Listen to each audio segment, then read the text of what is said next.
Good morning students. व्यष्टि अर्थशास्त्र में आज का जो टॉपिक डिस्कस करेंगे क्लास में वो है कीमत उपभोग वक्र, प्राइस कंजम्पशन कर्व। एवं प्राइस कंजम्पशन कर्व से जो डिमांड कर्व होता है, मांग वक्र होता है, उसको कैसे डिराइव करते हैं और वो मार्शल की जो डेरिवेशन है डिमांड कर्व की, जब डिमांड शेड्यूल दिया जाता है उससे किस प्रकार बेहतर होता है। स्टार्ट करते हैं। Price consumption curve. आपने एक दो क्लास पहले प्राइस इफेक्ट, जिसको हमने कीमत प्रभाव कहा था, उसके बारे में अध्ययन किया था, जिसमें कीमत प्रभाव को या प्राइस इफेक्ट को हमने दो भागों में बांटा था, income effect and substitution effect, आय प्रभाव एवं प्रतिस्थापन प्रभाव। उसी कीमत प्रभाव को अगर ग्राफ द्वारा दर्शाया जाए कि अलग अलग कीमत स्तर पर कीमत प्रभाव के कारण जो किसी एक वस्तु की मांग में या उपभोग में परिवर्तन आता है तो उसका पथ किस टाइप का होता है, उसे हम क्या कहते हैं? Price consumption curve. ओके, चलिए देखते हैं। अब कीमत प्रभाव ये बताता है कि एक वस्तु की कीमत में परिवर्तन के कारण उपभोक्ता द्वारा खरीदी गई उसकी मात्रा में क्या परिवर्तन होता है, जबकि उपभोक्ता की आय, रुचियां, अधिमान, अन्य वस्तु की कीमत दी हुई होती है। दी हुई है का क्या मतलब है? स्थिर है। उस समय काल के लिए जब आपने किसी एक वस्तु की कीमत में परिवर्तन किया है, उस समय काल में ये बाकी चीजें स्थिर रहती हैं। इस प्रकार उपभोक्ता एक नए संतुलन की स्थिति पर उपभोग करता है जितनी बार कीमत में परिवर्तन होता है। इस संतुलन बिंदुओं के मार्ग को मिलाने वाला वक्र कीमत उपभोग वक्र, कीमत उपभोग वक्र, जिसको हम क्या कह रहे हैं? पीसीसी कहलाता है। इसको हम इंग्लिश में प्राइस कंजम्पशन कर्व कहते हैं, इसीलिए इसको हम एब्रीविएट करके पीसीसी कह रहे हैं। कीमत उपभोग वक्र किसी एक वस्तु के खरीदी गई दो वस्तुओं के कीमत प्रभाव को व्यक्त करता है, जबकि उपभोक्ता की आय, रुचि, अधिमान और दूसरे वस्तु की कीमत दी हुई होती है या दी हुई है। देखिए, इस केस में जो हमने एग्जाम्पल लिया है, दो वस्तुएं हैं X एवं Y। हमने X वस्तु की कीमत में परिवर्तन की है। अगर ओरिजिनल बजट रेखा PQ था तो वस्तु X की कीमत अगर गिरती है तो नया जो बजट रेखा है वो क्या हो जाएगा? PQ1। उसके बाद भी अगर X वस्तु कीमत में गिरावट आती है तो नया जो बजट रेखा है, जो बजट लाइन है, वो क्या हो जाएगा? PQ double dash. इसका उल्टा अगर हम चलते हैं, इसका अगर हम उल्टा चलते हैं कि अगर वस्तु की कीमत में वृद्धि होती है तो ओरिजिनल अगर बजट रेखा PQ डबल डैश था तो एक बार कीमत में वृद्धि होने के कारण नया बजट रेखा क्या हो जाएगा? PQ dash. उसके बाद अगर वस्तु की कीमत में और वृद्धि होती है, कौन से? X वस्तु की, तो ये बजट रेखा नया क्या हो जाएगा? PQ।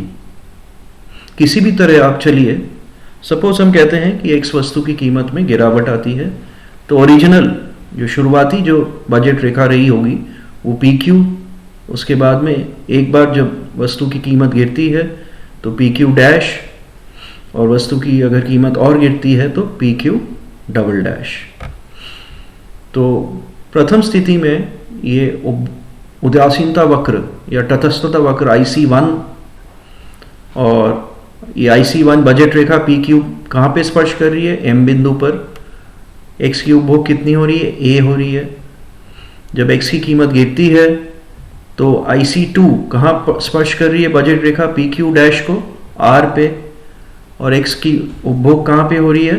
B पॉइंट पे।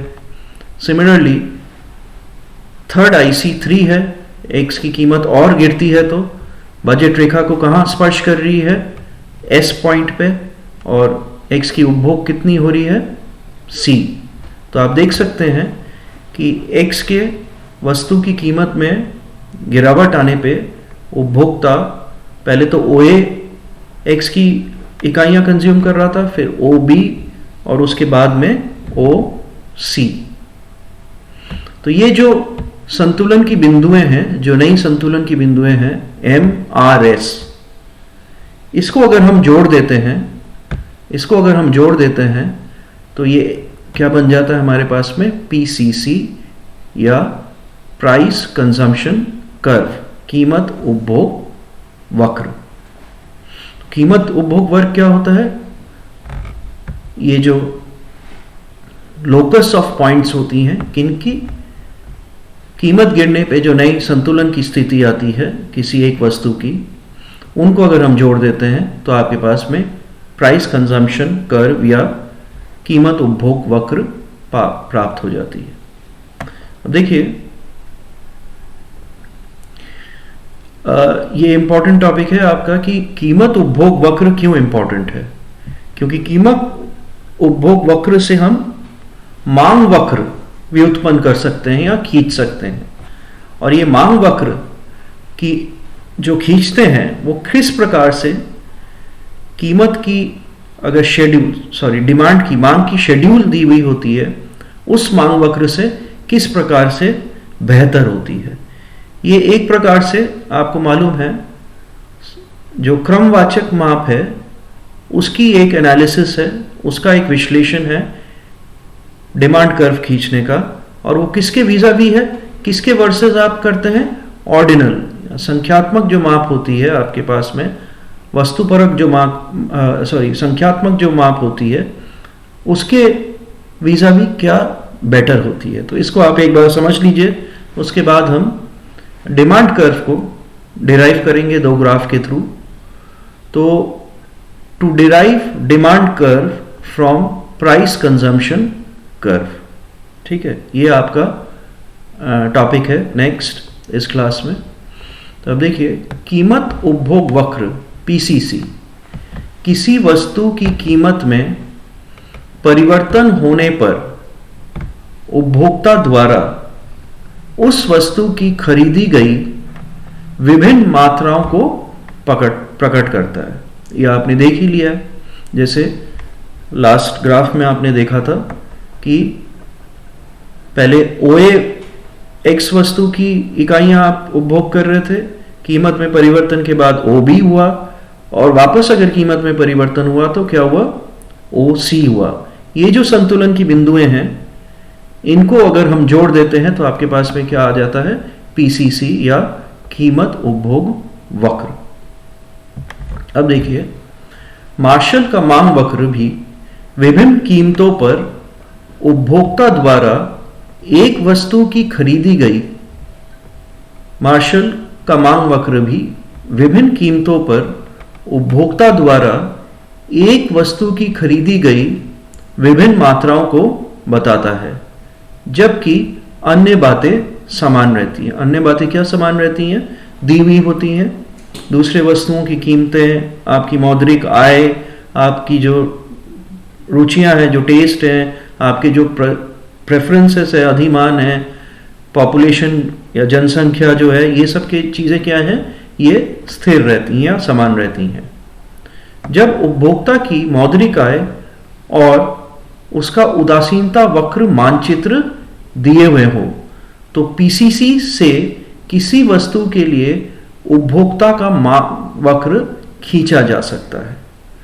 उपभोक्ता की उदासीनता वक्र का मानचित्र क्या होता है? जैसे आपने लास्ट ग्राफ में देखा था, IC1, IC2, IC3 दिया हुआ है, मौद्रिक आय दिए हुए हैं, तो PCC द्वारा भी मांग वक्र खींचा जा सकता है। एक वस्तु की दी हुई कीमत मांग अनुसूची, जिसको हम मांग अनुसूची या डिमांड शेड्यूल से परंपरागत मांग वक्र खींचना आसान है, जबकि पीसीसी से मांग वक्र खींचना कुछ जटिल है। इसको मैं अभी समझाऊंगा कैसे खींचते हैं, परंतु पहले से दूसरा तरीका अच्छा है, क्योंकि ये इन मान्यताओं को नहीं लेता है कि उपयोगिता मापी जा सकती है तथा मुद्रा की सीमांत उपयोगिता स्थिर रहती है। जो मार्शल का जो डिमांड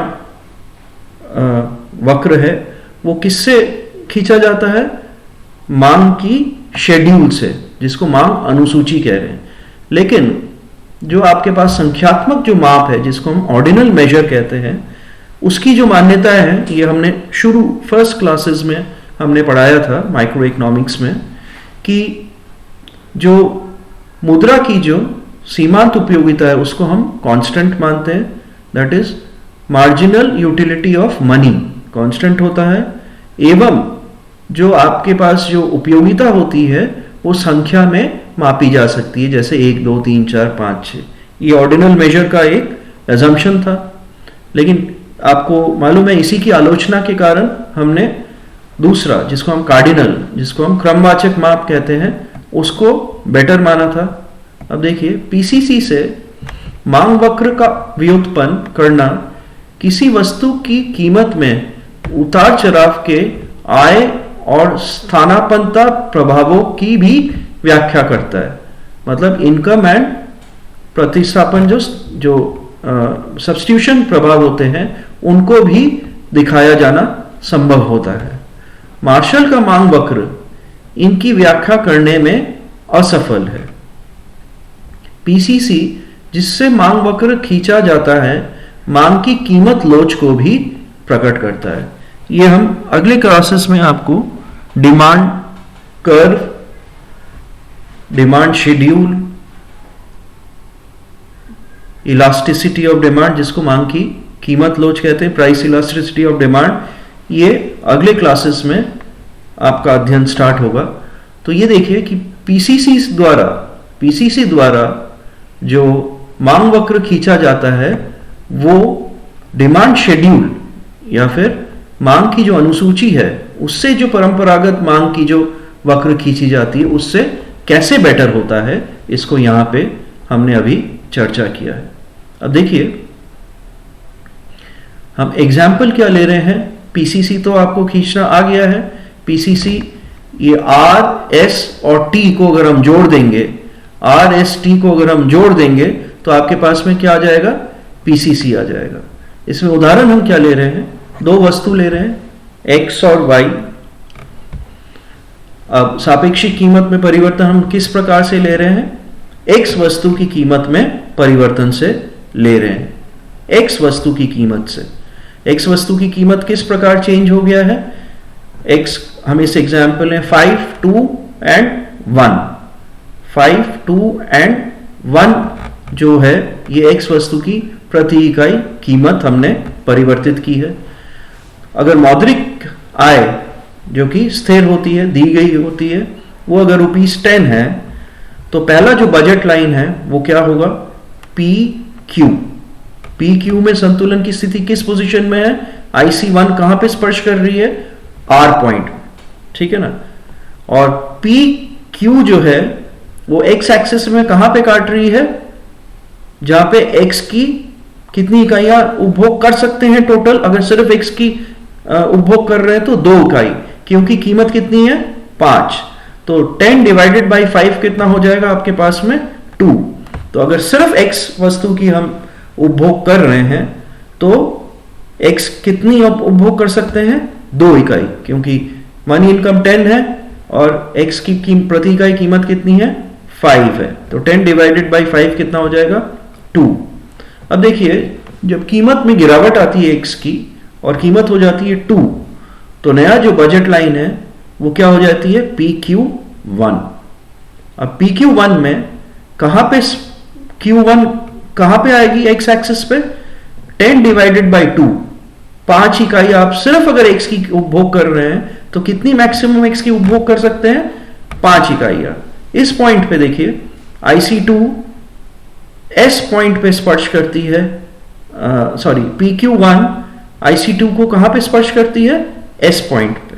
सिमिलरली जब कीमत 1 इकाई हो जाती है X की, तो नया बजट लाइन PQ2 हो जाता है। सिर्फ अगर आप X की उपभोग कर रहे हैं, Y की नहीं कर रहे हैं, तो 10 डिवाइडेड बाई 1 मतलब मैक्सिमम आप 10 इकाइयां X की उपभोग कर पाएंगे। तो इस प्रकार से जो बजट लाइन है वो X एक्सिस को 10 इकाइयां X की जहां पे होती है वहां पे टच करती है। और इस चित्र में, इस ग्राफ में आप देखेंगे कि IC3 को कहां पे स्पर्श करता है PQ2? T पॉइंट पे। अब देखिए R पॉइंट पे X की 1 इकाइयां उपभोग हो रही है क्योंकि आप Y की भी उपभोग कर रहे हैं। इस पर्टिकुलर एग्जाम्पल उदाहरण में S बिंदु पे जो X की कीमत एक बार गिरने पर जो नया संतुलन की स्थिति आती है IC2 पे, वो उसमें X की 4 इकाइयां उपभोग हो रही है। और X की जब कीमत 1 रुपए हो जाती है तो ये जो T की जो संतुलन की स्थिति है उस केस में X की 7 इकाइयां उपभोग की जा रही है A, B, C पोजीशन पे। A बिंदु पे 1 इकाई, B बिंदु पे 4 इकाई और C बिंदु पे 7 इकाइयां उपभोग की जा रही है। इस प्रकार से R, S और T को अगर हम जोड़ देते हैं तो आपके पास में क्या निकल जाएगा? Price consumption curve. अब इस प्राइस कंजम्पशन कर्व से आप डिमांड कर्व को कैसे डिराइव करेंगे या व्युत्पन्न करेंगे या खींचेंगे? देखिए ये जो आपके पास में A पॉइंट है, B पॉइंट है, C पॉइंट है, ये नए संतुलन की स्थिति में X की उपभोग को दर्शा रहा है। 1 इकाई, 4 इकाई और 7 इकाइयां।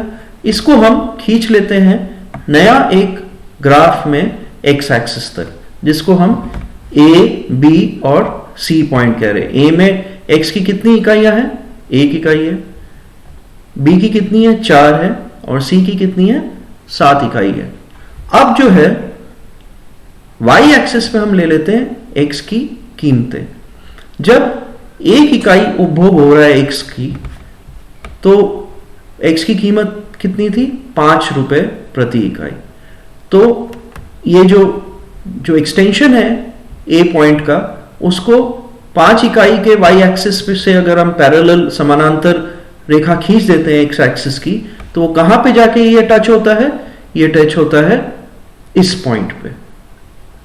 अब B का जो रेखा है जहां पे 4 इकाइयां X की कंज्यूम हो रही है, तब X की कीमत क्या थी? 2 रुपए प्रति इकाई।